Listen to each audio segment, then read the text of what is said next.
અને હવે સમાચાર અમદાવાદથી, જ્યાં વોટ ચોરી મામલે એનએસયુઆઈના કાર્યકર્તાએ આજે વિરોધ નોંધાવ્યો છે। યુનિવર્સિટી પાસે એનએસયુઆઈના કાર્યકર્તાએ હોબાળો મચાવ્યો હતો।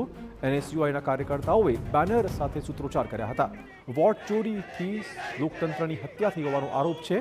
વિરોધ કરનાર વિદ્યાર્થીઓની પોલીસે અટકાયત પણ કરી હતી। ઇલેક્શન કમિશન સમક્ષ ડિજિટલ દસ્તાવેજની રાહુલ ગાંધીએ માંગણી કરી છે।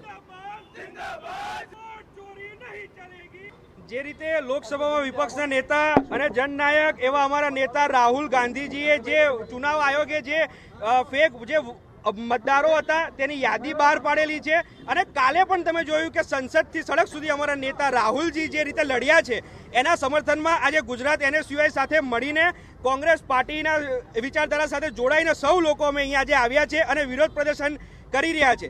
લોકતંત્રમાં વોટ ચોરી થવો એ બહુ મોટી વાત છે અને આ જે લડાઈ છે તે કોઈ પાર્ટી વિશેની નથી, પણ આપણા સંવિધાનને બચાવવાની લડાઈ છે।